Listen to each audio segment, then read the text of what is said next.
I realize is, and thinking back, if I had a time machine, I would have gone back and said, look, Raj, you don't have to worry too much because you've been trained and prepared so much for beyond your examination. You've been prepared for your life and for your future. So don't worry, relax a bit.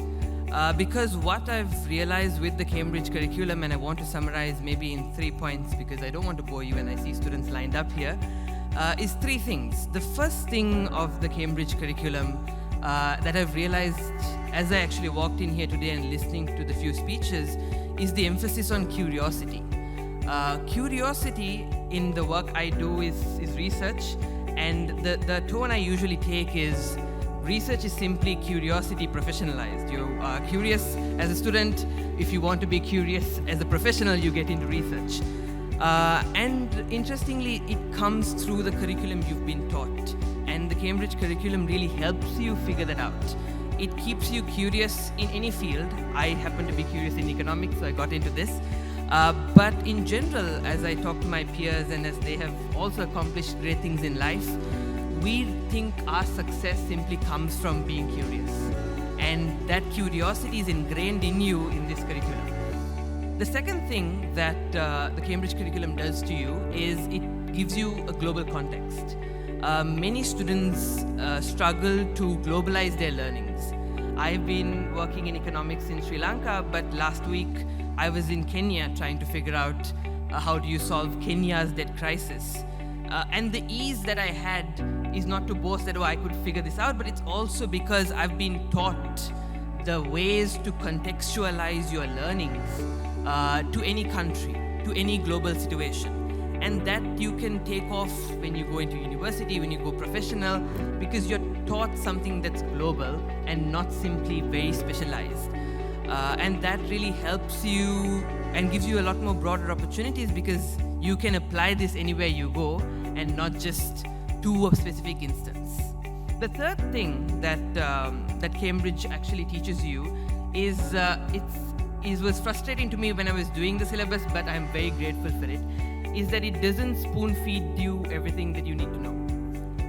And that is, of course, as a student and as you are suffering and you're burning the midnight oil, as I heard, is quite frustrating because you have to figure things out on your own.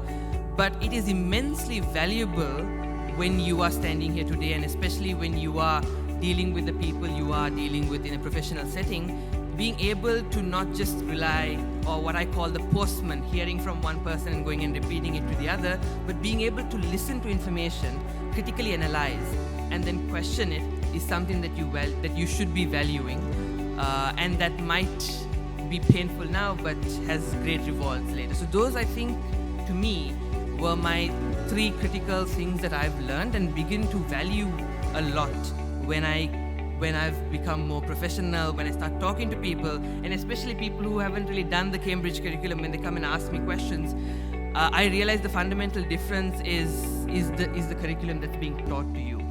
And that's why when I had this opportunity to come and talk, I said, yes, I'll make time and I'll come and talk, because I feel that I have the gratitude and I need to say thanks for the curriculum that has been designed for me.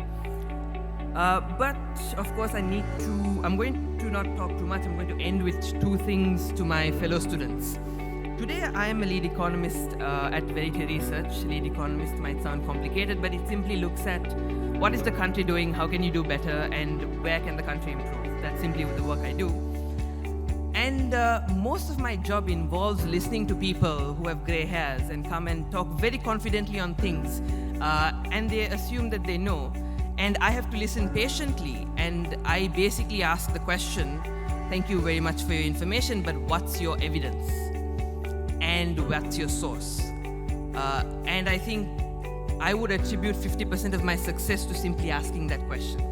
It is the fact that you have to realize that sometimes it is people who are a lot more, who just are simply confident and have gray hairs, and I think they know the way the world works, and haven't really thought through or rationalized the way they're doing it.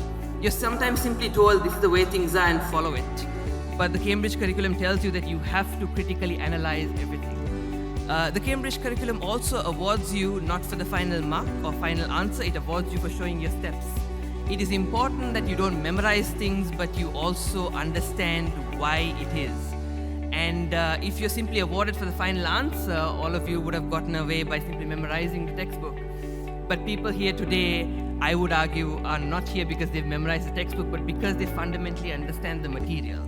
And that fundamental understanding actually helps you a lot when you progress in your academic career and professional career as well. My message to these students are very simple. It is that you are here today because you have had great academic success, and you need to be happy, you need to be proud, you need to congratulate yourselves for it. But this is just your starting point.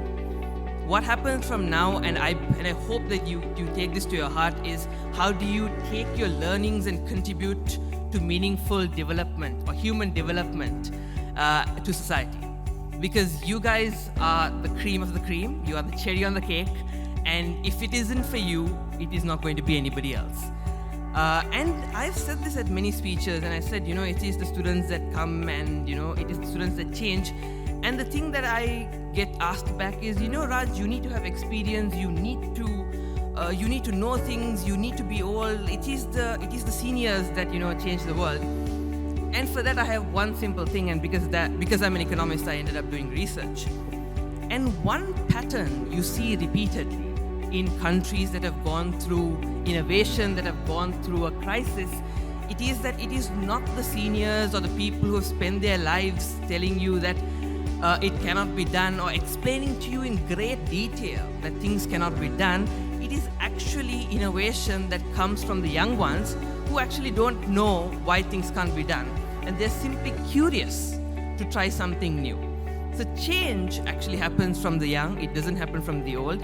And if it isn't for you, I think you need to take this responsibility seriously and say that I will use my knowledge to do meaningful change for the world.